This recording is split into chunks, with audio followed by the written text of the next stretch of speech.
Pemirsa, hari ini ribuan rakyat di berbagai wilayah serentak turun ke jalan menolak revisi Undang-Undang Pilkada oleh DPR. Media sosial pun diramaikan dengan unggahan peringatan darurat sebagai ekspresi kemarahan dan perlawanan terhadap upaya DPR merevisi Undang-Undang Pilkada sehari pasca putusan Mahkamah Konstitusi. Revisi kilat Undang-Undang Pilkada yang isinya dianggap tidak mematuhi putusan MK hanya satu dari berbagai turbulensi politik yang terjadi di negeri ini dalam sepekan terakhir. Inilah kontroversi selengkapnya Negeri Ngeri-Ngeri Sedap bersama saya Zilvia Iskandar.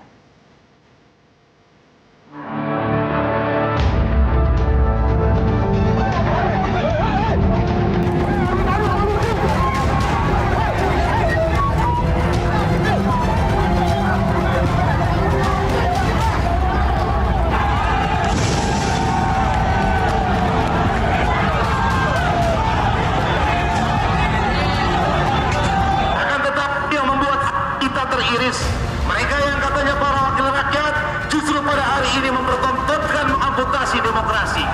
Dan hari ini kita sudah mendapatkan sebuah keputusan yang sangat kita hormati dari MK. Masih juga berusaha untuk dipegal, masih juga berusaha untuk dijegal. Hari ini di depan mata kita melihat dengan gamblang bagaimana wakil rakyat kita tidak mewakili suara rakyat. Kita kumpul di sini di bawah satu kata.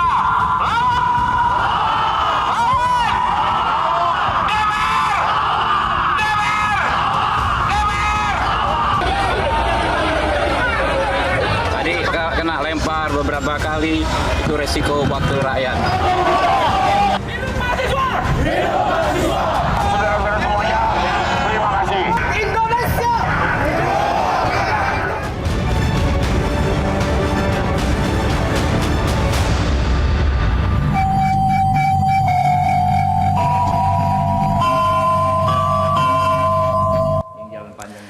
Pemirsa, untuk membahasnya sudah hadir 6 narasumber di studio Metro TV. Di sebelah kanan saya adalah Wakil Ketua Umum Partai Gerindra, Habibur Rahman. Berikutnya ada politikus Golkar, Nurdin Halid. Kemudian juga ada pakar komunikasi politik, Henry Satrio. Kemudian di sebelah kiri saya ada juru bicara Pilkada PDI Perjuangan, Aryo Seno Bagaskoro. Kemudian nanti menyusul pakar hukum tata negara, Bivitri Susanti. Dan sudah ada Direktur Eksekutif Carta Politika, Yunarto Wijaya. Selamat malam Bapak-Bapak, terima kasih. Mas Eno, selamat malam. Terima kasih sudah hadir di kontroversi malam hari ini. Mungkin saya mulai dulu dari Bang Habib yang susah ya datang dari DPR menuju ke sini, Bang Habib. Kan demi menemui Zilvia sebagai rakyat. Dan tadi Bang Habib lah salah satu anggota dewan yang menemui rakyat dan sempat terkena lemparan ya, Bang Habib. Ya. Mana ada bekas lukanya nggak, Bang? Aman? Memang setiap ada demo di DPR, selagi saya ada di sekitar Senayan, memang saya yang bertugas untuk menemui. Mau demo kecil, demo besar banget ya resiko lah. Itu tugas Bang Habib ya? Resiko tugas. Oke. Dan hari ini Bang Habib, kami akan putarkan juga bagaimana pernyataan dari Sufmi Dasko Ahmad yang sudah mengumumkan bahwa revisi Undang-Undang Pilkada dibatalkan untuk hari ini dan setidaknya sampai pada saat pendaftaran pada tanggal 27 Agustus 2024. Kita simak pernyataan Sufmi Dasko Ahmad berikut ini. Kami tegaskan sekali lagi, karena kita patuh dan taat dan tunduk kepada aturan yang berlaku, bahwa pada saat pendaftaran nanti karena RUU Pilkada belum disahkan menjadi undang-undang, maka yang berlaku adalah hasil keputusan Mahkamah Konstitusi Judicial Review yang diajukan oleh Partai Buruh dan Partai Gelora. Oke, Bang Habib, jadi sudah fix ya sampai pendaftaran tanggal 27 Agustus setidaknya kita akan merujuk pada putusan MK yang terbaru. Ya. Pertanyaannya Bang Habib, kenapa berubah? Revisinya pertama mau dibikin kilat sehari, tapi hari ini berubah. Kenapa? Yang kilat bukan hanya revisi, yang di MK juga kilat dan diam-diam gitu kan. Tapi nggak apa-apa. Jadi namanya hukum itu kan kalau aksiologi hukum kita 8D, konstitusi, kepastian, keadilan, dan kemanfaatan. Jadi harus ada 3 hal tersebut. Kalau kita anggap adil, kita anggap pasti, tapi tidak bermanfaat karena menimbulkan kegaduhan, apalagi berpotensi menimbulkan seperti tadi ya, bisa sampai ada korban jiwa, ada bentrokan ya. Tentu kita harus antisipasi. Nah, sehingga kalau saya sampaikan perkembangan perkembangan pembahasan undang-undang ini ya seperti yang teman-teman saksikan, apa yang ditutupi, nggak ada sebetulnya. Ya kan, mulai rapat Bamus, kemudian rapat Raker, rapat Panja, rapat Timus Timsin ya. Timus Timsin itu tradisinya itu tertutup. Ya, karena kan kita hanya ngomong soal redaksi dan lain sebagainya. Lalu rapat pleno di tingkat pertama ya, Balek itu semua dilakukan terbuka dan teman-teman bisa live ya. Oke. Hasilnya seperti itu, tetapi namanya undang-undang itu pengesahannya itu kan di paripurna, ya kan? Ketika tadi paripurna, ya kita lihat memang tidak quorum, kan kita tidak bisa paksakan. Nah itulah. Tidak quorumnya itu kenapa, Bang? Apakah ada instruksi? Kita nggak tahu ya. Apa masing-masing anggota kan pasti punya alasan tadi ya untuk terjadinya quorum atau tidak quorum. Kebetulan mungkin ini kan di akhir masa jabatan ya, sebagian besar ada yang di dapil, ada yang mungkin sudah tidak beraktivitas lagi di DPR. Jadi bukan ada instruksi entah dari mana itu supaya tidak quorum, memang sengaja dibuat tidak quorum? Saya nggak tahu, kalau yang saya ketahui di Gerindra tidak ada. Oke, baik. Bang Habib, sekarang kita sudah kedatangan juga salah satu narasumber kita, pakar hukum tata negara. Mbak Bibip, silakan bergabung. Terima kasih. Oke. Mbak Bibip tampaknya susah juga mencari jalan ke sini ya? Iya, tadi saya juga dari DPR. Dari DPR juga, oke. Baik. Bukan saya yang lempar loh, Bang. Oke, hari ini untungnya sudah bisa ketawa-tawa ya malam ini ya. Kemarin sepertinya agak resah, betul tidak? Resah atau resah sekali? Merasa darurat juga ikutan posting pentingnya posisi kita darurat, Mbak Bibi? Iya, resah sekali dan saya ikut posting itu betul. Karena bagi saya ini soalnya bukan sekedar pilkada, maksudnya bukan sekedar si A nggak sampai maju atau si B harus maju, bahkan bukan sekedar pilkada. Tapi buat saya ini adalah bentuk bagaimana konstitusi sebenarnya sedang diacak-acak sebenarnya, karena seharusnya putusan Mahkamah Konstitusi itu diikuti, seharusnya sih langsung berlaku ya, tapi oke lah kalaupun mau membuat undang-undang harus sesuai dengan isi putusan itu. Nah kalau sekarang dibolak-balik seperti itu kan bagi kami itu adalah sebuah constitutional crisis gitu, krisis konstitusi yang membuat kita apalagi yang memandu jalannya negara ini kalau bukan konstitusi. Jadi karena itulah menurut saya memang kondisinya darurat supaya tinggal warga nih yang bertahan jadi penjaga konstitusi, karena nyatanya ada krisis konstitusi yang tengah berlangsung karena lembaga-lembaga negara justru tidak menghormati konstitusi. Oke. Dan hari ini apakah sudah bisa bernafas lega, Mas Hensat? Dari kemarin sih saya bernafas lega ya, karena tadi Bang Habib juga bilang, Mbak Habib juga udah bilang juga. Jadi saya juga memandangnya bukan tentang siapa bisa nyalon dan siapa nggak bisa nyalon gitu.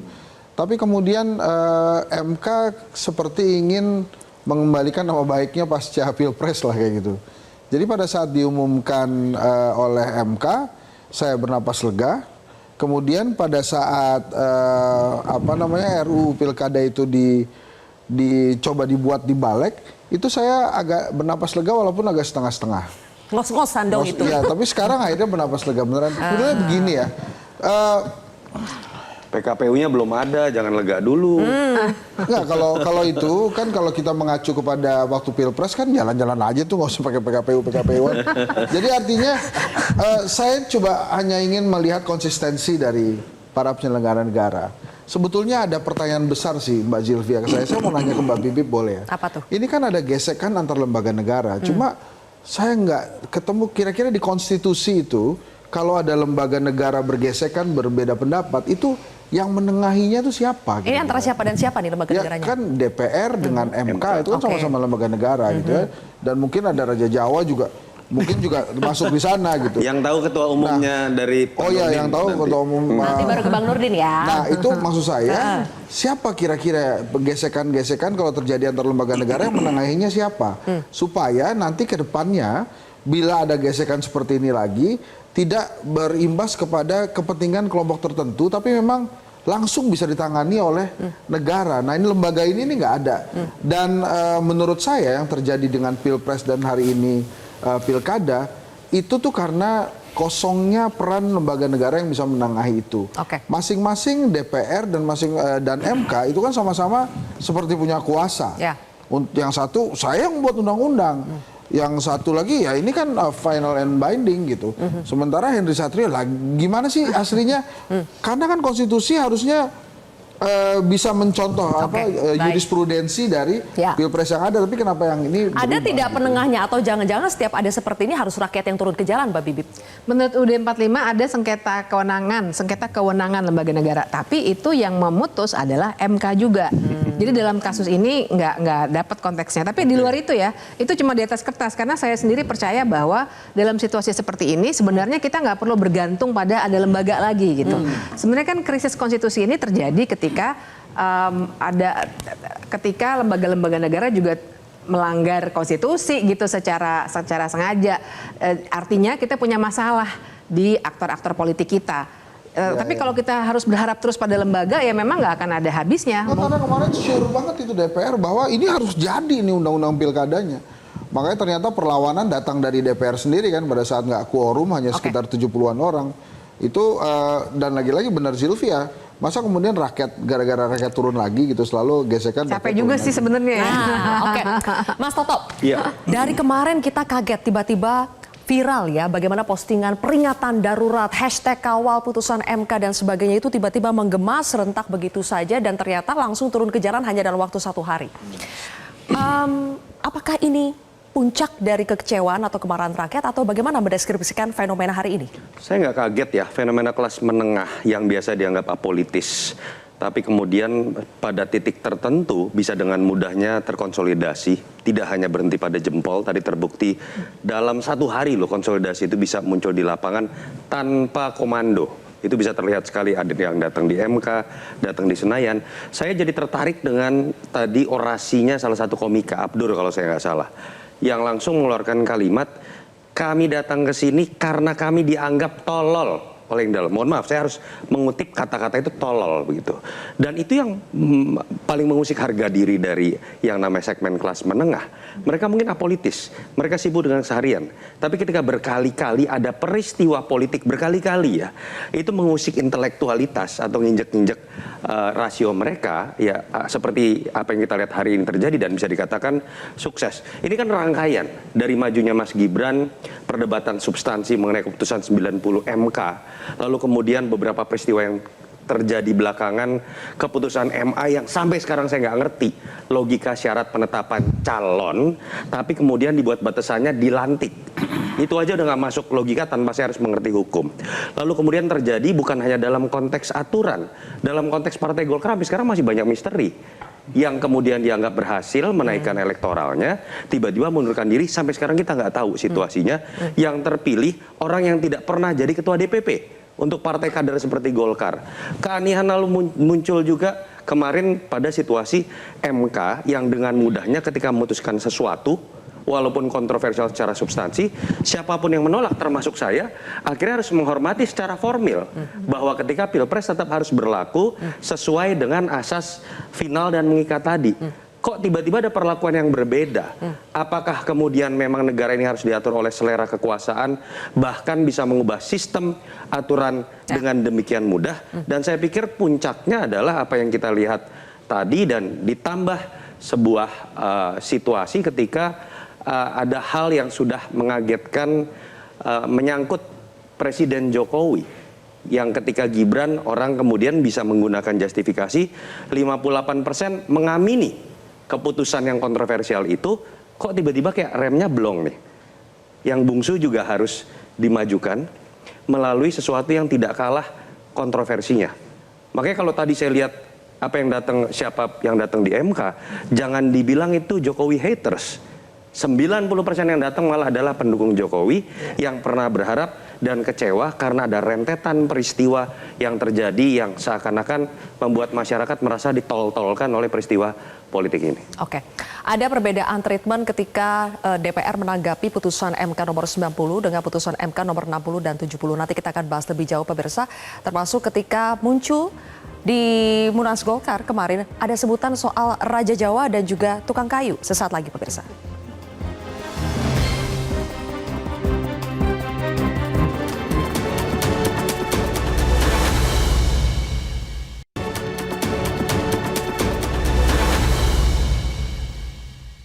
Soalnya Raja Jawa ini kalau kita main-main celaka kita.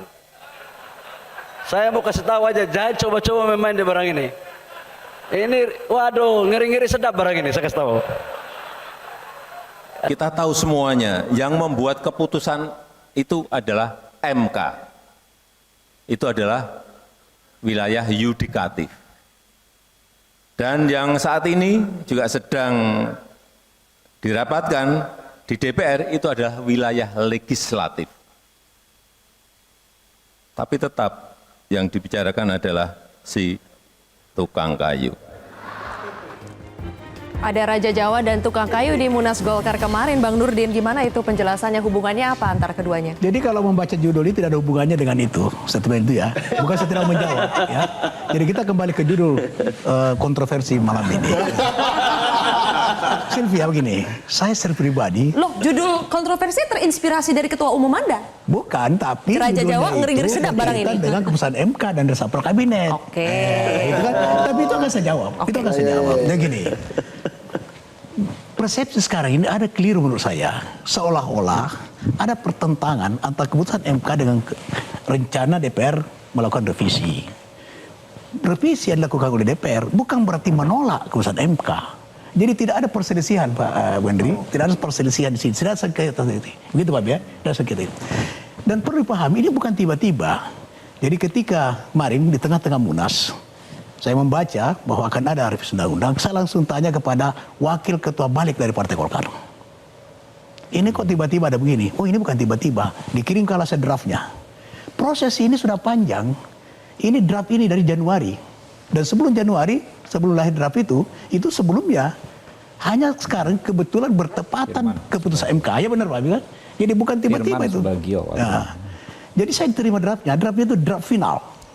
Itu Januari 2024. Nah, kemudian ada penyempurnaan. Ini tetap berubah.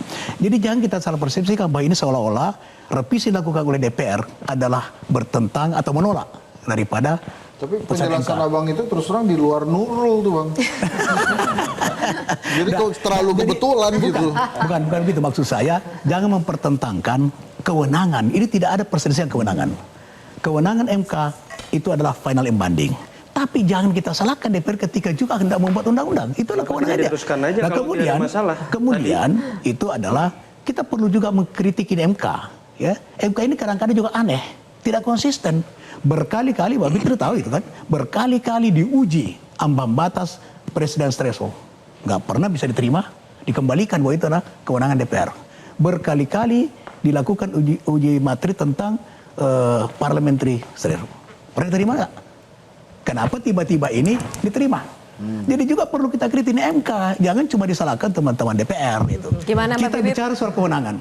Kewenangan MK adalah kewenangan DPR, itu masing-masing punya kewenangan. Dan DPR tidak pernah mengatakan kita tolak MK, itu salah persepsi gitu. Oke, MK juga inkonsisten, itu satu poin Bang Nurdin. Ya. Kemudian juga sebetulnya apa yang mau direvisi oleh DPR itu tidak bertentangan dengan putusan MK yang terbaru. Memang kewenangan DPR untuk membawa. Sambil dimunculkan ya teman-teman, draft isi revisi undang-undang pilkada itu, poinnya sambil dimunculkan, Mbak Bibi sambil jawab. Iya, jadi bertentangan atau tidak bertentangan kan bukan dilihat dari proses ya, tapi dari isinya kayak apa.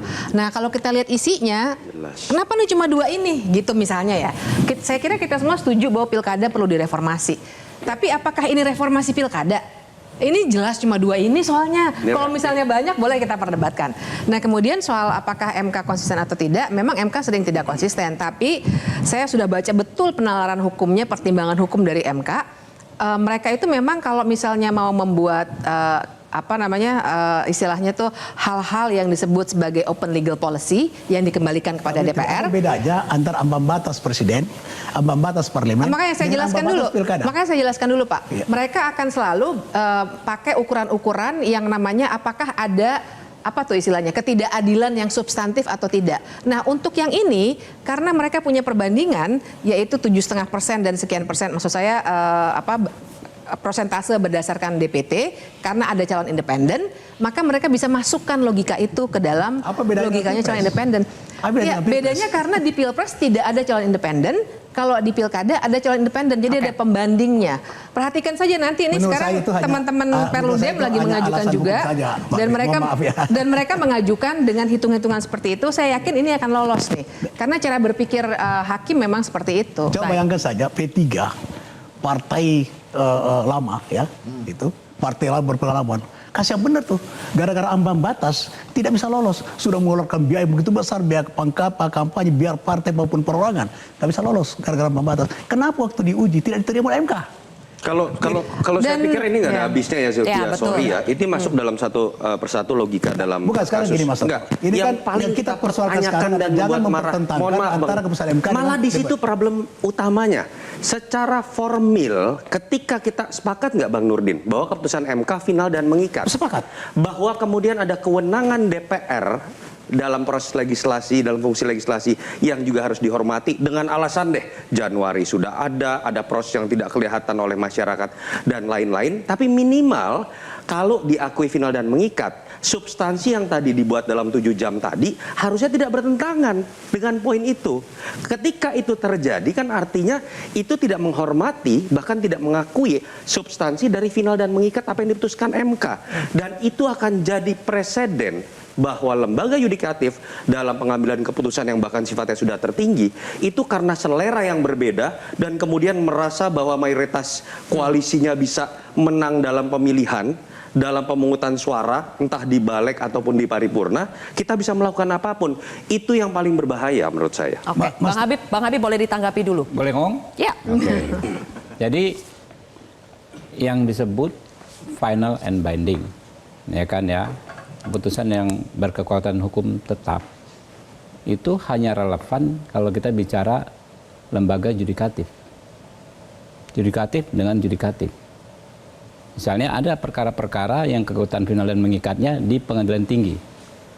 Ada perkara-perkara dulu itu di Petun ya, di rezim peradilan tata usaha negara, finalnya itu di pengadilan tun. Jadi pengadilan di atasnya Mahkamah Agung tidak memiliki kewenangan untuk mengevaluasinya. Jadi kalau kita bicara dua institusi yang ada di dua alam yang berbeda, tidak relevan.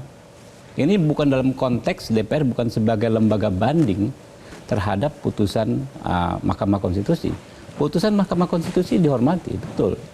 Tapi DPR mengacu kepada, ya kemarin itu ya, teman-teman menyampaikan mengacu kepada Konstitusi Undang-Undang Dasar 45. Ya, bahwa DPR memiliki kewenangan menyusun undang-undang.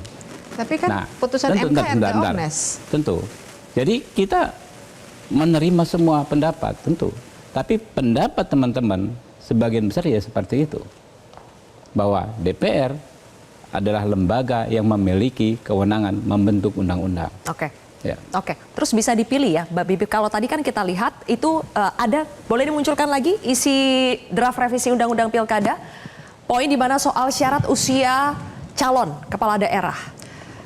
Akhirnya revisi Undang-Undang Pilkada itu berpegang pada putusan Mahkamah Agung yang ditetapkan pada saat pelantikan. Bisa memilih seperti itu ya, Mbak Bibi? Tidak bisa. Jadi begini dulu nih, saya harus tempatkannya begini. Salah. Nggak tepat nanti, bentar. Saya jelaskan situasi di ruang sidang kemarin di rapat. Ya. Di rapat panjang. Makanya teman-teman kan bisa mengetahuinya karena memang kami sangat terbuka. Live semua bisa ngikutin ya. Beda dengan MK, kita nggak tahu kapan rapatnya tuh. Ya. Jadi, ya, itu hanya pernyataan dari pimpinan rapat waktu itu, seolah-olah memilih ini atau apa.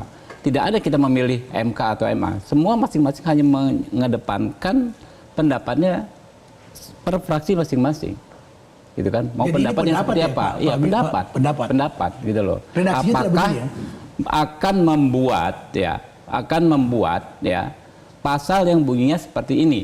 Apakah akan membuat pasal yang bunyi seperti ini? Kurang lebih begitu, kan itu ada yang menjadi rujukan ketika kita mengambil keputusan, ya. Disebut ada dua putusan lembaga yudikatif. Ya. Yang pertama di dalam amar putusan Mahkamah Agung, ya disebut begitu, Ya. ya kan ya sejak saat dilantik. Yang kedua dalam pertimbangan putusan Mahkamah Konstitusi. Hanya ya itu bagian dari diskusi. Kira-kira kita kawan-kawan ini mau yang seperti apa? Mau yang Rumusan seperti apa? pasalnya. Ya, gitu. rumusan yang mirip seperti Iya, MA atau yang MK. Itu kan rumusannya. ini soal pendapat. Iya, kan? pendapat. Menyatakan pendapat masing-masing. Oke. Lalu dirumuskanlah yang disepakati Akhirnya yang sebagian sepakat besar yang bahwa mana? yang seperti ini, Iya, pelantikan bukan iya. penetapan ya. Iya. Yang mirip seperti ya, MA. Itu yang disepakati oleh sebagian besar fraksi kemarin. Oke, muncul Di Balek. Oke, Di menurut Bang Balek, Habib ini ya. pendapat- Bukan di paripurna ya, di Oke, Balek. di Balek ya. Oke, di Balek Mbak Bibip langsung saja. Iya, jadi saya mau tarik dulu nih ke soal apakah bisa benar DPR mengubah apa yang sudah diputus oleh MK. Kita harus kembalikan ke yang namanya konsep pembagian kekuasaan. Semendasar itu. Ada lembaga yudikatif, legislatif, dan eksekutif. Kita tahu semua itu ya. Nah, yudikatifnya dalam hal ini MK, itu memang secara konstitusional di UUD 45 nih, bukan teori saja, dikatakan bahwa dia memang menguji undang-undang terhadap undang-undang dasar. Artinya dia yang memutuskan ini konstitusional, ini tidak. Maka ketika itu keluar, tadi saya sebut-sebut erga omnes, sebenarnya artinya itu berlaku untuk semua langsung. Sehingga apapun yang kemudian lembaga legislatif maupun eksekutif buat harus sesuai dengan apa yang MK putuskan sebagai yang mana yang konstitusional. Nah, jadi itu tuh yang membuat tadi saya sebut krisis konstitusi. Karena begitu juga misalnya pertanyaan Mbak Zilvia tadi soal MA atau MK, persis. MA itu kan menguji hierarkisitas. MA ya, dalam konteks judicial review peraturan KPU terhadap undang-undang pilkada. Ya. MK menguji konstitusionalitas, bukan hierarki. Dia akan menguji kontennya, apakah dia konstitusional atau tidak. Oke. Jadi bukan pilihan tuh, yang pasti walaupun tidak ada tinggi rendah, tapi kita lihat objek perkaranya apa. Baik. Sehingga Oke. MK yang harus diikuti sebenarnya. Oke, baik. Kita pindah dulu ya dari perdebatan ini supaya Mas Eno bisa dapat giliran berbicara ya. Iya, sorry Mas. Nah, nggak apa-apa. Mas Eno, terlepas dari perdebatan yang telah terjadi, hari ini kita sudah mendengar bahwa akhirnya DPR membatalkan setidaknya sampai tanggal 27 Agustus pendaftaran. Ya, ini artinya PDI Perjuangan karena katanya ini implikasinya paling besar itu terhadap PDI Perjuangan, terutama di Jakarta. Akhirnya bisa mengusung. Ini kabar baik buat PDI Perjuangan? Iya, kabar baik buat semua orang yang merasa resah, dan semua orang itu kan tadi udah kelihatan di acara unjuk rasa yang begitu ramai, tidak hanya di Jakarta, ternyata itu suara rakyat. Saya rasa begini loh, kalau saya ini melihatnya Mbak, saya tadi senyum-senyum aja. Buat saya begini, sudahlah kita berhenti berapologetik bahwa apa yang dibahas di DPR kemarin itu akan-akan secara prosedural benar. Kenapa? Rakyat itu saya rasa kemarahan dengan sebegitu besar yang muncul hari ini, itu bukan hanya persoalan ini kok. Tapi ada akumulasi persoalan-persoalan, kejanggalan demi kejanggalan yang dirasakan oleh masyarakat, kelas menengah terutama, terhadap peristiwa ini. Mas Eno, mohon maaf, sepertinya ada konferensi pers dari KPU, kita dengarkan dulu. Isu yang saat ini berkembang.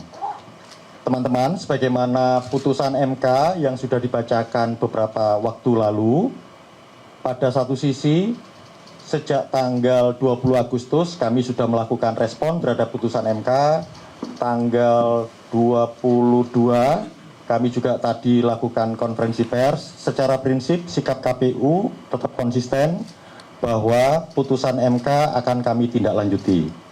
Hari ini juga perkembangan yang ada, sebagaimana kita ketahui bersama, paripurna DPR juga tidak mengesahkan revisi dari Undang-Undang Pilkada. Jadi sebenarnya relatif isu tentang rancangan Undang-Undang Pilkada sebagaimana putusan MK tidak mengalami perkembangan yang berbeda. Nah, sedangkan isu ini pada akhirnya kan kita harapkan bersama untuk bisa menutup semua perdebatan yang ada di publik dan kemudian KPU sendiri bisa fokus dalam rangka penyelenggaraan tahapan-tahapan pilkada, khususnya sebagaimana kita ketahui bersama tanggal 27 sampai 29 Agustus nanti itu dimulai tahapan untuk pendaftaran calon kepala daerah di masing-masing provinsi dan kabupaten kota yang menyelenggarakan pelaksanaan pilkada. Demikian update kami. Nanti Pak Afif dan juga Pak Derajat ataupun kolega-kolega KPU yang lain juga akan memberikan catatan-catatan pentingnya. Tapi yang ingin kami tegaskan, sebagaimana perkembangan beberapa waktu terakhir terkait dengan terutama tindak lanjut dari pasca putusan MK terkait dengan pelaksanaan pilkada, KPU tidak dalam posisi tidak mengalami perubahan apapun untuk situasi itu. Sekarang kami fokus untuk misalnya salah satunya menyiapkan rapat dengar pendapat terkait dengan konsultasi beberapa rancangan peraturan KPU yang memang sudah terjadwal. Termasuk saya kira nanti urusannya di pasca putusan MK sebagai bentuk tindak lanjut dari putusan MK itu sendiri. Untuk itu saya serahkan ke Pak Muhammad Afifuddin, setelah itu kemudian teman-teman KPU. Terima kasih, silakan Mas. Terima kasih Mas Agus Melas. Assalamualaikum warahmatullahi wabarakatuh. Selamat malam teman-teman sekalian. Terima kasih atas waktu dan juga kesempatan, kesabarannya untuk tetap membersamai di KPU. Teman-teman KPU, komisioner sekalian, senang kita malam ini masih bisa melakukan update perkembangan terakhir yang sejatinya tidak terlalu banyak yang berubah. Ini sifatnya penegasan menyikapi atau melihat apa yang sudah kita sikapi sedari awal. Karena pasti yang namanya penyikapan kita ingin kemudian memberikan situasi yang menenangkan dan juga menjawab apa yang ditanya oleh para pihak terkait dengan apakah KPU akan menindaklanjuti putusan Mahkamah Konstitusi. Secara kronologis, teman-teman sekalian, kami akan menyampaikan bahwa pada tanggal 20 ketika putusan Mahkamah Konstitusi dibacakan siang sampai sore hari, kami menyampaikan bahwa KPU akan melaksanakan putusan Mahkamah Konstitusi di malam harinya. Kemudian kami juga sudah menyiapkan adaptasi atau mengambil substansi putusan yang kemudian kami normakan dalam draft PKPU yang kami kirimkan ke Komisi 2 atau DPR pada tanggal 21 Agustus.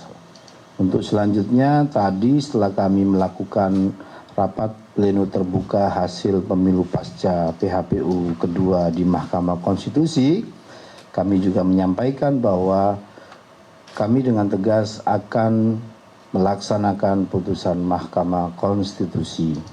Adapun langkah-langkah lanjutan berkaitan dengan yang kita lakukan terkait dengan tindak lanjut putusan ini, kami melakukan langkah prosedur tertib prosedur, yaitu dengan melakukan konsultasi, dengan melakukan pembahasan di Komisi 2 atau di DPR. Kenapa? Karena kami juga pernah melakukan hal yang sama. Sekali lagi, karena dulu saat kita lakukan prosedur konsultasi dengan satu dan lain hal tidak bisa dilaksanakan, dan atas situasi itu kemudian kami dinyatakan melanggar dan dikasih sanksi peringatan keras, bahkan keras terakhir oleh Dewan Etik atau DKPP. Tentu belajar dari pengalaman, apa yang sudah kita lakukan dan dianggap tidak benar itu kita benahi, dan itulah yang membuat kami mengambil langkah-langkah putusan Mahkamah Konstitusi. Kami tidak lanjut langkah-langkah prosedural yang kami harus tempuh, kita akan lakukan. Yang pasti teman-teman sekalian, nanti pada tanggal 27 sampai 29 Agustus saat pendaftaran calon kepala daerah di seluruh daerah di Indonesia akan memedomani aturan-aturan atau PKPU yang juga di dalamnya sudah memasukkan materi-materi atau putusan Mahkamah Konstitusi terkait dengan yang diputuskan pada tanggal 20 Agustus kemarin. Dan selanjutnya juga kami ingin sampaikan beberapa putusan Mahkamah Konstitusi yang lain, misalnya terkait dengan pengaturan pembolehan kampanye di kampus. Kalau nggak salah itu juga pasti kita harus ikuti. Ya, kita perlakukan sama untuk kemudian kita akan segera adopsi, kita masukkan dalam pengaturan kampanye kita. Nah, lebih dari itu teman-teman sekalian, hari-hari ini atau 1-2 hari ini pasti kita akan melakukan langkah-langkah koordinasi komunikasi untuk menyegerakan pembahasan konsultasi dan seterusnya dengan Komisi 2 untuk segera, mumpung ada waktu sebelum waktu pendaftaran nanti tiba 27, semua pengaturan, semua PKPU sudah siap untuk kemudian diterapkan dalam proses penerimaan calon kepala daerah, pendaftaran calon kepala daerah di seluruh daerah di Indonesia. Itu sebagai penegasan dari kami di KPU. Semoga ini bisa difahami oleh semua pihak. Dan tentu perkembangan terakhir malam tadi juga menjadi semakin penegas untuk kami bahwa memang proses-proses ini akan tetap kami lakukan untuk kemudian proses memasukkan putusan Mahkamah Konstitusi dalam beberapa norma di PKPU pencalonan akan segera kita selesaikan. Meskipun draft juga sudah kita kirimkan ke Komisi 2 karena kita masih cuma 2 hari ini kan, jadi butuh waktu dan seterusnya.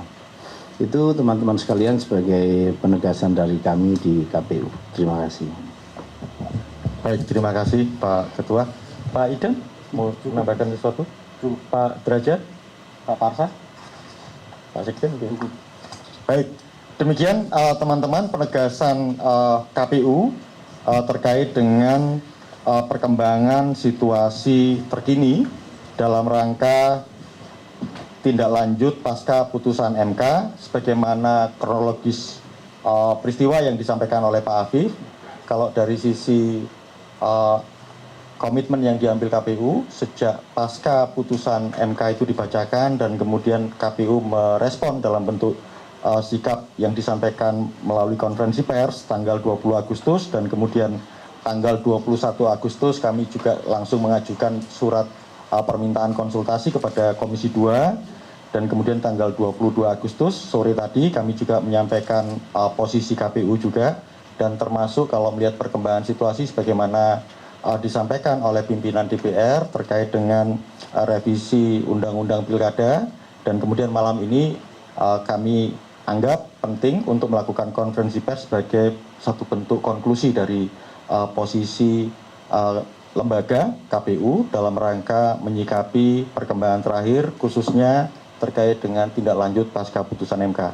Tentu saja kami punya harapan besar isu atau kontroversi ini bisa berakhir dan kemudian KPU sendiri karena ini posisinya memang tanggung jawab fungsi tugas KPU dalam menyelenggarakan tahapan-tahapan pilkada dengan demikian makin lebih jelas karena tidak hanya dalam konteks pasca putusan MK, sebelum adanya putusan MK juga kami masih menyisakan beberapa rancangan peraturan KPU, misalnya rancangan peraturan KPU tentang perlengkapan pemungutan suara atau logistik pemilu, kemudian rancangan peraturan KPU tentang kampanye dan rancangan peraturan KPU tentang dana kampanye yang dalam durasi waktu beberapa waktu ke depan sudah terjadwal untuk dilakukan rapat dengar pendapat dengan Komisi 2, pemerintah, dan juga penyelenggara pemilu lainnya. Saya kira itu yang bisa kami sampaikan pada konferensi pers malam ini. Sekali lagi teman-teman, terima kasih untuk kehadirannya,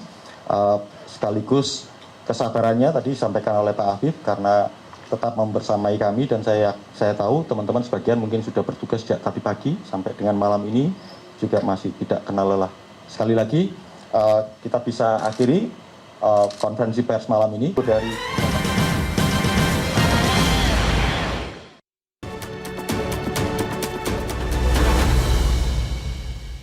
mengenai putusan MK, silahkan ditanyakan ke Mahkamah Konstitusi.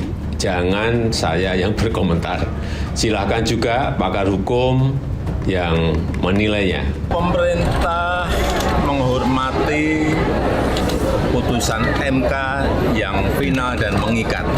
Kita hormati kewenangan dan keputusan dari masing-masing lembaga negara. Itu proses konstitusional yang biasa terjadi di lembaga-lembaga negara yang kita miliki. Kembali lagi di kontroversi pemirsa, dan tadi kita sudah menyimak breaking news. KPU akhirnya menegaskan bukan hanya sekedar menindaklanjuti kata-katanya, tapi tadi Ketua KPU sudah mengatakan akan melaksanakan putusan MK dan juga akan melakukan konsultasi dengan Komisi 2 DPR.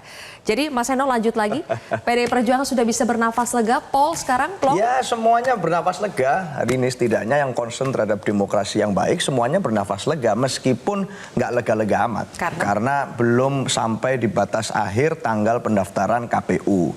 Artinya sebelum PKPU keluar, sebelum nanti itu fix dan kemudian masyarakat bisa merasakan manfaat dari putusan MK kemarin, maka saya kira nafas lega itu harus agak tertunda. Malam ini ada nafas lega, yes, karena akhirnya ada statement yang membatalkan terkait dengan rencana revisi undang-undang tersebut. Tetapi sekali lagi Mbak, menurut saya sudahlah, mari kita berhenti berapologetik. Bahwa kemarin yang dilakukan oleh DPR, rakyat tahu kok kalau itu kemudian ada sesuatu di sana. Rakyat bisa menduga kok bahwa ada potongan puzzle-puzzle yang selama ini seakan-akan terpisah-pisah. Akhirnya rangkaian puzzle itu terkumpul. Kenapa saya berani mengatakan itu? Karena hari ini ramai sekali. Tidak ada yang mengorganisir, semuanya organik, nggak ada konsolidasi lama, rapat di DPR kilat, demonya juga kilat. Semuanya langsung turun, masyarakat dari mana-mana, tidak hanya di Jakarta. Artinya apa? Kesadaran ini tumbuh di mana-mana. Rakyat bisa menangkap bahwa jangan-jangan ini ada pat-pat gulipat antara elit politik tertentu yang ingin menciptakan situasi semacam ini untuk agenda politik tertentu. Maka kenapa saya berani bilang begitu? Yang di demo DPR, tapi poster yang diangkat oleh masyarakat tentang Raja Jawa. Yang di demo DPR, yang diangkat poster masyarakat tentang keluarga Raja Jawa dan dinasti, UUD, ujung-ujungnya dinasti. Tulisan itu yang muncul pada saat tadi penyampaian pendapat di mana-mana, yang begitu cepat semua kampus-kampus besar bersuara dan terjadi dengan begitu extraordinary. Maka saya rasa sebagai bagian dari politisi di negeri ini, kita semua rasanya sekali-sekali harus mengakui bahwa proses di DPR kemarin itu berlawanan dengan suara rakyat. Sebagai lembaga perwakilan rakyat, mestinya DPR mewakili suara mereka. Faktanya hari ini mereka marah. Rakyat marah terhadap DPR, rakyat marah terhadap pat-pat gulipat, rakyat tidak mau kecolongan lagi, maka rakyat bersuara. Dan itulah poinnya. Maka saya kira sekarang kalau kami sih di posisi senyum-senyum tenang-tenang. Dari kemarin kita sudah bicara keras sekali tentang ini. Kita menganggap putusan MK itu adalah hadiah terbaik, kado terbaik untuk ulang tahun Republik Indonesia. Baru sehari. Baru sehari tiba-tiba berubah semua. Akan dilakukan rancangan semacam itu. Kita tahu kok bahwa ini, kalau saya meminjam istilah dari MK, ini dianggap pembangkangan konstitusi kalau diteruskan. Masa kemudian rakyat diam saja melihat itu? Maka kita tolak dong. Kita di fraksi PDI Perjuangan di DPR menolak untuk dibawa ke paripurna. Maka hari ini sebaiknya kita bersimpati kepada teman-teman masyarakat yang turun ke DPR. Masih banyak kawan-kawan yang hari ini terluka. Saat kita ngobrol, berdiskusi, berdebat di sini, banyak sekali yang terluka. Kena gas air mata, kena sikat, kena tendang, kena apa. Semua mulai Freeport tadi. Masyarakat bisa melihat bagaimana rakyat Indonesia yang punya hak konstitusional untuk bersuara, untuk protes terhadap masa depan mereka yang mereka khawatirkan, lalu bertemu dengan aparat dan diperlakukan seperti itu. Hari ini mari kita bersimpati dengan mereka dan mengakui bahwa yang terjadi di DPR kemarin berlawanan dengan suara rakyat. Harus diakui gak tuh Bang Habib?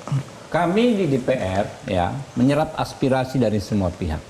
Ada pendapat A, ada pendapat B. Tapi pada akhirnya pengambilan keputusan itu bukan persoalan benar salah. Ya, bukan hanya itu. Benar menurut kami, salah menurut Anda, benar menurut kami, bukan persoalan itu. Tetapi ya, sama yang seperti saya sampaikan tadi, bagaimana kemanfaatan? Apa gunanya kita merasa benar kalau yang terjadi adalah timbul kegaduhan yang menimbulkan korban. Nah, itu yang menurut saya dengan bijak harus kita hindari. Ini saya agak beda ya, Sylvia ya, sorry. Buat saya ini jadi pertanyaan, berarti Bang Habib saya anggap merasa tidak ada yang salah baik dalam proses yang terjadi kemarin ataupun substansi yang walaupun tidak sempat menjadi undang-undang. Ini buat saya jauh lebih penting. Kalau alasannya hanya kemanfaatan, takut ada kegaduhan, artinya DPR nanti akan bekerja didasarkan pada tes kepada reaksi publik. Kasian yang disebut Seno tadi akan muncul korban dulu, baru kemudian sesuatu yang tetap DPR anggap benar, tapi DPR harus ngalah. Kira-kira bahasanya seperti itu. Saya malah tertarik dengan ungkapan Bang Habib tadi. Karena menurut saya ini yang paling penting adalah bagaimana kita membongkar apakah DPR mengakui ada yang salah dalam proses yang dilakukan oleh Balik kemarin. Bagaimana DPR menjelaskan, silakan nanti Bang Nurin jawab, bahwa apa yang ada dalam revisi Undang-Undang Pilkada itu tidak masuk dalam RUU, tidak masuk dalam prolegnas prioritas. Kenapa tidak mendahulukan misalnya perlindungan pekerja rumah tangga, perlindungan obat dan makanan. Dan saya ingin juga jawaban, apakah itu sebetulnya reaksi dari keputusan MK atau nggak ada kaitannya, akui saja. Kalau emang MK salah, akui. Dan kami memang pengen bereaksi dan menggunakan kewenangan legislasi kami.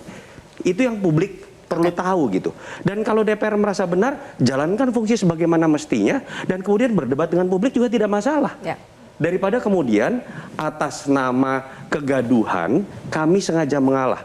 Karena ini jadi sangat penting, ini presiden bagaimana kita bernegara ke depan. MK bisa melakukan fungsi sebagaimana mestinya, Presiden bisa melakukan fungsi sebagaimana mestinya, DPR juga bisa melakukan fungsi sebagaimana mestinya. Dan saya harus kritik keras, tidak jelas yang diungkapkan oleh seorang Presiden. Itu ya sebetulnya, perdebatan kebingungan pertamanya itu tentang konsistensi. Lah kok kalau Pilpres oke DPR, kok yang ini tiba-tiba nggak oke? Ada kelanjutannya. Ya, logika awam aja. Ya, itu kan logika yang paling dasar. Kok gitu sih? Makanya kemudian orang mulai bertanya-tanya. Masuklah itu si Raja Jawa. Masuknya itu si Barep dan si Bungsu. Kok harus semuanya dapat sih? Sebetulnya kan awal asal muasalnya itu kan kebingungan dari masyarakat itu. Jadi setuju konsistensi ya. Semua lembaga negara, ini pakar hukum, MK juga Mbak Fitri sampaikan konsisten juga. Kita setuju, saya termasuk orang secara pribadi maupun sebagai wakil ketua sudah yang lalu ya, sekarang nggak lagi, ya itu setuju ambang batas presiden itu nggak perlu, ambang batas presiden itu nggak perlu. Itu. Putusan hukum itu selalu kasuistis sih, nggak bisa digeneralisasi. Ini case-nya hampir sama gitu, substansinya sama. Nggak bisa, argumennya harus digali. Iya, jadi kita nggak bisa berdebat di sini juga. Tapi Mas Toto, satu hal juga yang harus kita apresiasi ya, itu. Jangan kita pertentangan antara MK dengan DPR. Itu nggak boleh kita pertahankan karena sebenarnya DPR bukan menolak putusan MK itu, masing-masing melaksanakan kewenangannya itu. Nah, kita juga beri apresiasi kepada anggota. Saya belum cukup cerdas untuk memahami kalimatnya Bang Nurdin sebagai politisi senior gitu. Anggota DPR perlu kita apresiasi ya. Kenapa dia nggak datang? Itu tentu dia sudah memahami aspirasi rakyat sehingga batal diputuskan ini. Anggota DPR 500 lebih, yang datang cuma 82. Berarti Anda mengatakan yang 82 sangat tidak boleh kita apresiasi dan bersalah. Anda mengatakan kalau itu. menggunakan Anggota silogismenya seperti itu anggota dong. DPR secara menyeluruh, bukan secara menyeluruh, dominan itu tidak datang, berarti dia menyerap aspirasi rakyat. Oke. Sip, kita perdebatkan soal ini ya Bang Habib. Menurut Mas Toto, ya, saya udah tahu. Udah tahu? Oke, udah. Jadi gini, justru disitulah memang situasinya. Faktanya seperti itu. Saya mau jujur, DPR itu kan 575 orang. Habibur Rahman nggak bisa mengatakan DPR secara keseluruhan. Tapi ya kita lihat bijaknya ya kawan-kawan mengikuti dinamika. Ketika terjadi peristiwa seperti itu, memang betul kami tidak menginginkan. Kalau saya tidak menginginkan. Nah, jadi ini relevan tadi dengan soal apa namanya PKPU yang besok akan dibahas ya. Sudah tahu hasilnya kok, pasti PKPU akan relevan dengan apa yang disampaikan Pak Sumi Dasko, apa yang disampaikan dengan konteks tadi. Mengikuti putusan Mahkamah Konstitusi. Karena yang terbaik seperti itu. Apakah menurut saya benar atau salah? Saya mempertanggungjawabkan semua semua tindakan saya kepada konstituen saya. Mana yang menurut saya benar saya lakukan, mana yang menurut saya salah tidak saya lakukan, gitu kan ya. Termasuk pada akhirnya tidak diundangkannya undang-undang ini. Nah, kemudian saya sepakat dengan Mbak Bivitri, tidak ada kasus hukum yang sama. Jadi kalau Anda ngomong konsistensi, kita perlu kaca juga. Orang yang dahulu, ya kan, mempersoalkan misalnya putusan MK 90, sekarang di posisi yang berbeda. Begitu juga orang yang waktu itu tidak mempertahankan putusan MK, sekarang ada di posisi yang berbeda. Susah juga kita, gitu loh. Tapi yang paling penting adalah benar, tidak ada kasus hukum yang sama. Makanya di dalam kita berhukum, kita itu paling terlarang itu menganalogikan. Ini sama gini, ini harus begini. Enggak. Pertimbangannya masing-masing detail beda. Petitum beda. Petitum tuntutan beda, ya kan? Paragraf per paragraf beda. Itu nggak bisa disamakan antara dua perkara gitu loh. Satu aja argumen Bang Habib, kenapa harus revisi Undang-Undang Pilkada? Itu sudah disampaikan. Ini belum revisi ya.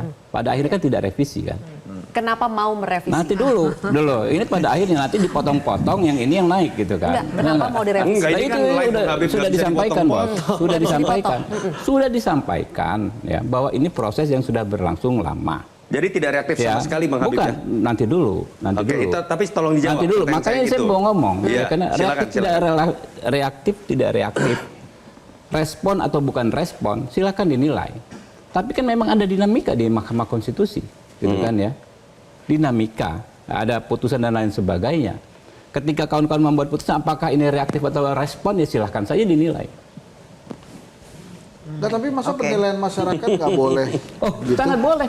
Nah, maksud saya kan tentang konsistensi itu, kenapa pada saat 90 semuanya oke. Yang ngomel ya Bibip, Hensat, Toto, gitu kan. Ini begitu hal ini yang terjadi, ngomel juga kita. Kebalikannya, Pak. Enggak. Kita juga ngomel juga. Kebalikannya, waktu 90, ya kan ya, ada yang menentang. Tapi ketika di perkara 60, sekarang tidak menentang. Enggak, kita juga. Enggak, bukan Anda. Bukan karena, enggak maksud saya begini. Bukan ada orang-orang yang seperti itu. Karena kita makanya final binding itu loh, Bang Habib. Makanya sudah saya sampaikan relevan itu di lembaga yudikatif, Pak. Ya. Sama yudikatif relevan. Kalau saya balik, Sylvia, menjadi sangat penting buat saya yang paling mendasar, yang Mbak Bibip juga tadi pertanyakan dari awal adalah, kalau secara substantif kita bisa berdebat perbedaan itu. Tapi secara formil, menurut saya sangat mendasar. Tafsir mengenai legal and binding tadi. Dalam kasus ini saja, dalam konteks ini saja ya Bang Habib ya. Makanya saya tanya, menurut Bang Habib, yang tar dulu, saya belum selesai. Pertanyaannya menurut Bang Habib?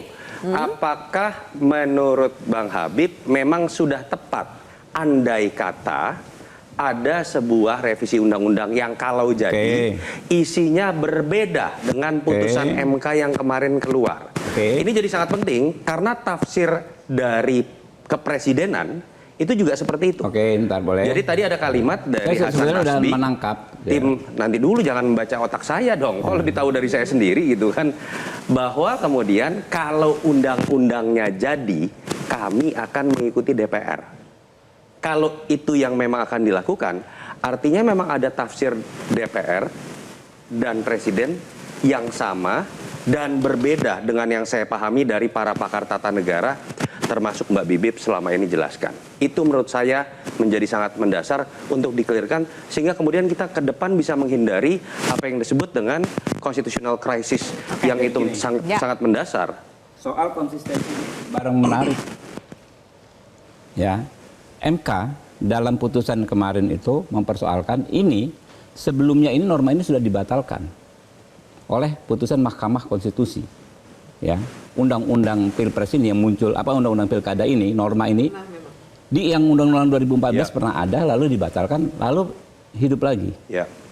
Ada beberapa perkara terkait undang-undang Pilkada itu nggak disentuh juga oleh Mahkamah Konstitusi kok. Baru disentuh di perkara yang nomor 60 ini. Apakah sebelumnya Mahkamah Konstitusi tidak konsisten? Berarti reaktif ya? Nanti dulu. Yang kedua, jangankan dibanding-bandingkan dengan produk legislasi. Antar putusan Mahkamah Konstitusi dengan objek yang sama. Sering sekali terjadi perubahan kok. Kalau kita bicara konsisten nggak konsisten.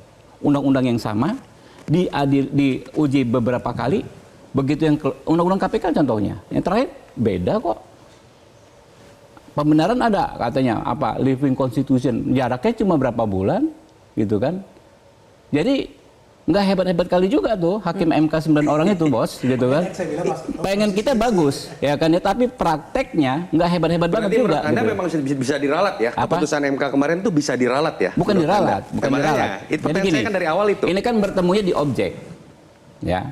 Dua lembaga yang memiliki kewenangan, ya kan ya, yang berbeda di dua alam yang berbeda, legislatif dan yudikatif, bertemunya di objek adalah undang-undang. Ya kan? Undang-undang tentang pilkada. Ketika Mahkamah Konstitusi menjalankan tugasnya, kita tidak bisa, ya kan ya, intervensi, kita tidak bisa batalkan. Baik. Ketika DPR menjalankan tugasnya, Mahkamah Konstitusi, ya kan ya, ya harus menghormati itu sebagai apa namanya, kewenangan membentuk undang-undang. Tapi Mahkamah Konstitusi punya kewenangan juga. Kalau diajukan uji materi lagi, punya kewenangan lagi untuk membatalkan. Nah, itulah apa namanya cara kita mempraktekkan hak masing-masing lembaga ini. Jadi pure Anda membatalkan paripurna karena kegaduhan? Macam-macam. Apalagi? Saya hanya dengar kegaduhan saja kok. Enggak. Jadi kita akan melihat pola bahwa bukan harus persoalan gaduh, kegaduhan. baru kemudian kita melihat manfaat yang lebih baik ya buat kita bangsa ini ya untuk tidak meneruskan pengesahan apa namanya rancangan undang-undang tersebut. Dalam konteks hari ini hanya karena gaduhan berarti. Ya, macam-macam supaya menimbulkan kemanfaatan. Tapi ada tekanan dari ketua umum nggak sih? Apa? Ketua-ketua umum tuh melakukan tekanan-tekanan nggak kepada anggota dewan supaya tidak melakukan nggak lanjut. Nggak lanjut. Partai Golkar, Bang Henry, Bung Henry, itu nggak ada. Orang kata emang udah nggak mau datang Itu memang kesadaran atau kehambatan yang dialami oleh para anggota dewan. Golkar kalau nggak salah yang hadir cuma 3 orang. Kenapa tuh, Bang? Dari ya mungkin mereka bukan ya mungkin mereka punya, tapi yang pasti tidak ada instruksi tidak tidak hadir kenapa tuh, Bang, kira-kira? Tidak ada instruksi untuk tidak datang dan tidak ada instruksi untuk apa namanya memboikot, tidak ada sama sekali itu. Juga tidak ada instruksi untuk menggolkan juga ada. Oke, biar maju perdebatan kita ya. Biar maju perdebatan kita. Mungkin kita langsung ambil aja contoh case-nya langsung. Banyak yang mengatakan bahwa salah satu implikasi terbesar dari putusan MK itu adalah tidak bisa majunya Kaisang sebagai cagup maupun cawagup. Apakah itu motif politik di balik DPR yang dianggap secara kilat oleh masyarakat merevisi undang-undang pilkada, mengubah ambang batasnya atau mengubah narasinya dari MK mengatakan pasca dihitung berdasarkan penetapan, sementara dari DPR ingin merevisi undang-undang pilkada menjadi tetap pada saat pelantikan dihitung usia 30-nya. Apakah ada motif politik demi Kaisang, Bang Habib? Sekarang kacamatanya kacamata partai nih, Bang Habib. Ya, sorry. Gimana tadi? Apakah revisi undang-undang pilkada motifnya itu adalah supaya Kaisang tetap bisa maju sebagai cagup atau cawagup? Undang-undang itu kan erga omnes lah. Ya. Erga omnes mengikat untuk semua. Jadi tentu tidak ada motif untuk orang per orang. Kebetulan aja, kebetulan saja ya. Kaisang jadi bisa. Oke. Kalimatnya selalu seperti itu. Mas Eno, tidak ada motif untuk orang per orang, tidak ada demi Kaisang. Ya tapi kan kalau rakyat mengatakan yang berbeda, artinya kan yang mendapat. Bang Habib bisa bilang rakyat yang mana ini? Yang tadi itu lempar-lemparan di DPR, yang artinya rakyat menangkap bahwa ada something wrong, bahwa yang mendapat manfaat dari undang-undang tersebut jika memang disahkan adalah orang-orang tertentu, dan itu tidak semua orang bisa merasakan itu. Selama ini dikatakan, oh ini artinya membuka ruang lebih luas bagi anak-anak muda untuk bisa maju. Anak-anak muda yang mana? Itu aturan tidak menghapus threshold usia kok, tetap 30 tahun. Cuman masalah pendaftaran dan penetapan beda bulan. Jadi nggak ada orang lain itu nggak idealisme semacam itu nggak cocok kalau untuk digunakan sebagai argumentasi di dalam pembelaan atas upaya tersebut. Jadi buat saya nggak masuk akal aja kalau itu kemudian kita mempersalahkan rakyat yang tadi marah itu dengan mengatakan bahwa ini bukan untuk orang per orang. Jadi buat saya saya pilkada itu harus dikembalikan ke kitohnya, ke rohnya. Rohnya ini punya rakyat. Bukan sekedar punya elit politik, bukan sekedar konsensus elit politik. Kita bisa berdebat panjang tentang ini semua. Tapi kenapa kita sampai pada malam hari ini? Karena subjek dari persoalan yang kita perdebatkan itu, yaitu rakyat itu sendiri, merasa kedaulatannya di pemilu itu diganggu. Dengan upaya-upaya yang kalau Mbak Bivitri dirty vote, ini belum vote sudah dirty. Jadi itu yang kemudian rakyat merasa marah. Nah, kalau saya merasakan selama ini, kalau makanya dari tadi saya diem aja, saya senyum-senyum aja. Karena buat saya, PDI Perjuangan, partai saya konsisten. Dari kemarin kita menolak itu, hari ini kami mengumumkan 169 daerah langsung dengan menggunakan rujukan putusan MK yang kemarin. Jadi kami taat konstitusi, mau KPU mengeluarkan PKPU atau belum, kami sudah keluarkan itu. Jadi buat kami yang betul adalah kita ikut dengan aturan mainnya, rule of the game, karena rule of the game itu yang membuat rakyat bisa memutuskan dia akan protes atau tidak, dia akan membangkang atau tidak, dia akan marah atau tidak. Kalau kita juga sepakat pada rule of the game, dan itu udah jelas rule of the game-nya. Kalau dari saya begitu, Mbak Kemarin Sylvie. dalam rencana revisi Undang-Undang Pilkada, itu salah satu poinnya adalah ambang batas. Betul. Yang 7,5% untuk Jakarta itu hanya berlaku untuk partai non-parlemen. Kalau partai parlemen seperti PDI Perjuangan tetap 20%. Ditanggapi nanti, usai jeda pemirsa, kontroversi kembali sesaat lagi.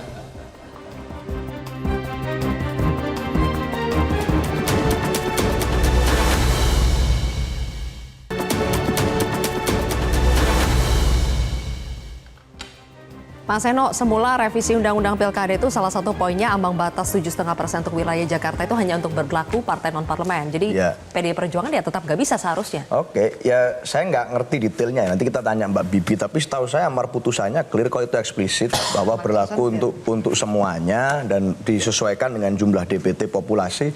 Dan itu sudah disampaikan dengan jelas kemarin pada saat putusan MK, dan itu semua bisa mendengar. Artinya ya kita taat pada itu karena kita yakin ya konstitusi kita ya lembaga yang harus memutus final and binding MK.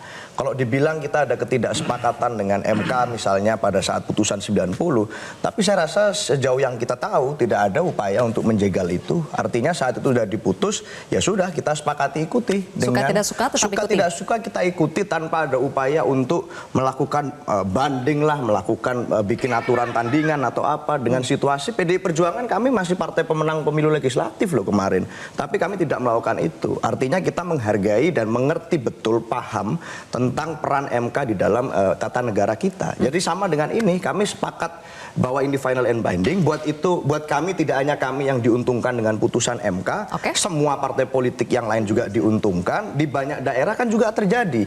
Di Jakarta pun partai-partai yang lain bisa mengajukan, bukan hanya kami, termasuk partai non-parlemen, signifikansinya di dalam pilkada itu bisa lebih tinggi.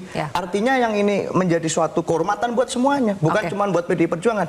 Seakan-akan kan hari ini kami aja ini yang merasa diuntungkan dengan situasi ini. Padahal kalau mau misalnya di Jakarta PKS bisa ngajukan sendiri, Golkar bisa ngajukan sendiri, Gerindra bisa sendiri. Kalau memang ada ini 8 partai yang lewat 7,5%. Betul. Kalau dianggap partai politik harus melakukan kaderisasi yang baik, maka arenanya di pilkada dong, salah satunya. Dan ini arena untuk kita bisa mengajukan kader-kader. Jadi buat semuanya harusnya. Pertanyaan selanjutnya adalah, jadi siapa yang akan diajukan PDI Perjuangan di Jakarta? Kita simak dulu pernyataan dari Bu Mega berikut ini. Itu Satgas apa ya? Kok namanya Satgas hitam ya? Terus katanya Pak Komar, oh Satgasnya itu memang ini apa mau dukung Pak Anies itu Bu. Oh gitu. Aku bilang enak aja ya. Ngapain gue suruh dukung Pak Anies? Dia bener nih kalau mau PDI. Kalau mau PDI jangan kayak gitu dong ya. Ya tinggal mau nggak nurut ya. Ledang.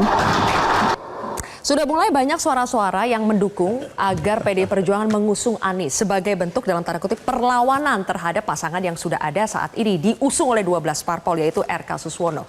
Tapi Mas Toto, per hari ini kita dengar Bu Mega ngomong seperti itu. Jadi apakah artinya meskipun PDI Perjuangan punya tiket tapi tiket itu bukan buat Anies? Iya, Bu Mega, tadi saya sempat nyeletuk bercanda lah dengan Mbak Bibip. Bu Mega ini kelebihannya sering juga jadi kelemahannya. Prinsip yang sangat kuat itu kadangkala malah tidak berbuah elektoral kalau bicara mengenai pengambilan keputusan.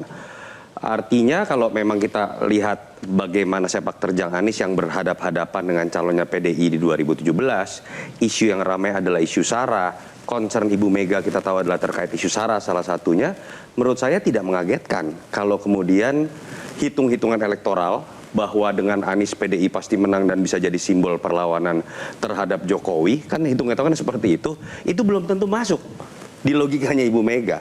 Dan orang ini siap kalah. Dia sudah terbiasa untuk kalah, sehingga kemudian buat saya tidak mengagetkan kalau ada keputusan yang belum tentu seperti yang kita perkirakan. Tapi balik lagi jawaban Seno tadi, logika mengenai ketololan, istilah Abdur Komika tadi ya, kan jadi menarik. Kenapa sih isu ini, tema ini ditanyakannya seakan-akan hanya ke PDI Perjuangan? PDI Perjuangan itu masih ada beberapa daerah yang 20% lebih. Ya, betul. Kabupaten, kota, dan level gubernur. Contoh Sumut, Kalimantan Tengah, dan lain. Sendiri. Bali, Jawa Tengah. Yang harusnya lebih senang itu yang namanya Bang Nurdin. Yang harusnya lebih senang itu namanya Gerindra. Yang harusnya lebih senang itu yang namanya Nasdem. Harusnya PAN. Tapi kalau tadi benar kata Bang Habib terbuka tuh balik, saya ngelihat pada nggak belain tuh.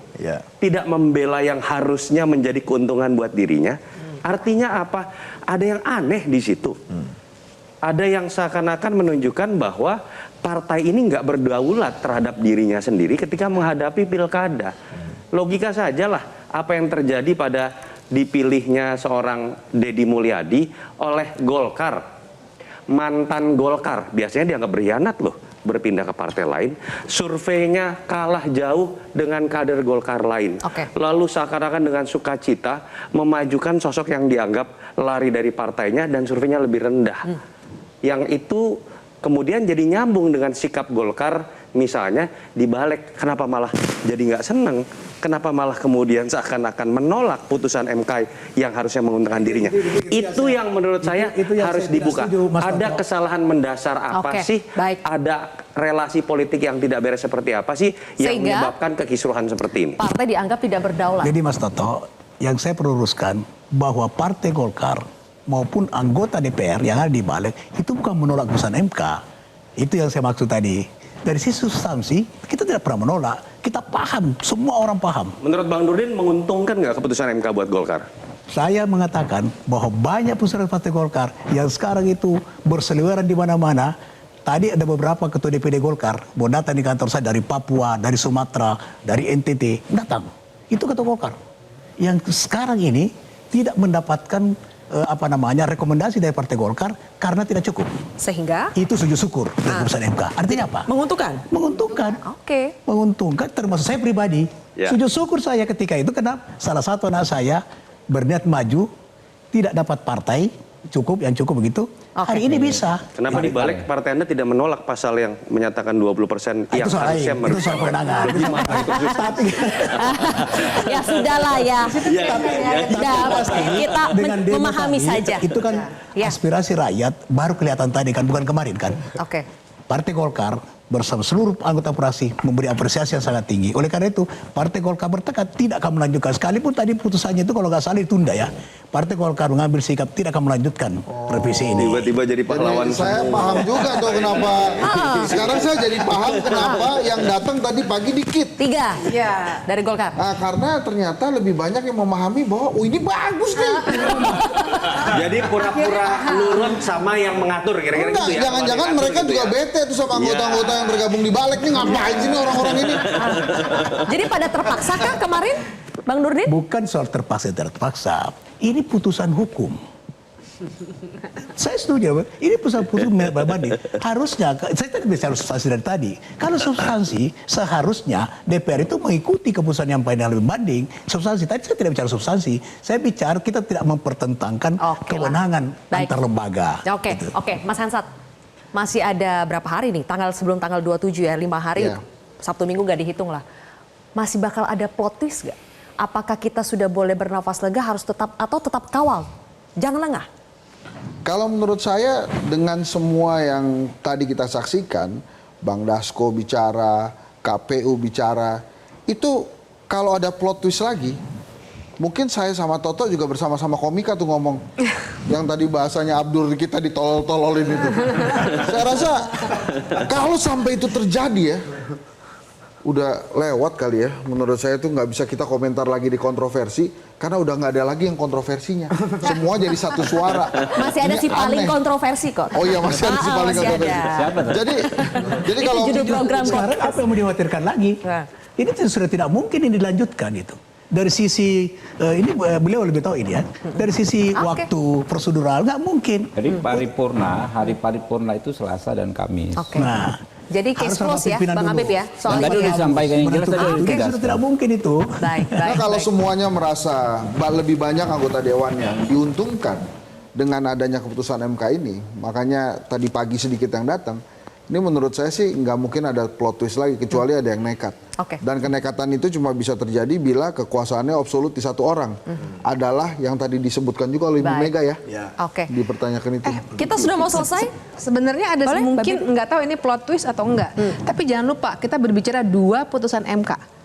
Nah, Yes. pertanyaannya adalah apakah KPU akan melaksanakan dua-duanya betul-betul secara konsisten?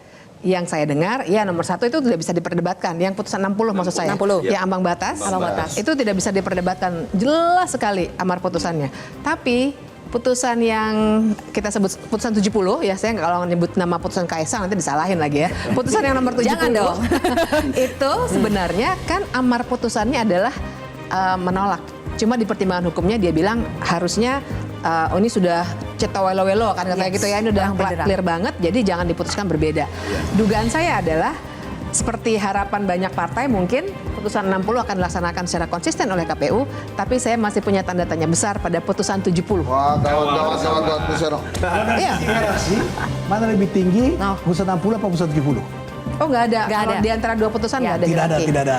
Masalah Bu Mega tadi boleh saya tanggapi dikit nggak? Masalah Mas Sedikit Anies. saja. Ya dikit ya. Ya. Jadi itu bukan menutup peluang Mas Anies sepenuhnya. Kita tunggu tanggal mainnya. Bu Mega kan bilang bahwa kalau mau bersama PDI Perjuangan bisa nurut nggak? Nurut itu artinya apa? Nurut nggak sama ideologi partai? Nurut nggak sama platformnya? Minimal datang lah ya soal gitu Datang kan. ngobrol bisa nggak? Jangan dipaksa-paksa dong partai kami dengan datangkan orang untuk memaksa mendukung segala Baik. macam. Kalau cocok platformnya, why not? Jadi itu masih terbuka, tunggu tanggal mainnya. Belum, tunggu tanggal mainnya, ada tunggu juga, ada plot twist lagi gak ya? Oke, kita tunggu ya. Idenya Bibip itu anggapnya jangan didengerin ya. Terima kasih. KPU ya, Terima jangan kasih dengerin ya. sudah hadir di kontroversi Bapak-bapak, Mbak Bibip.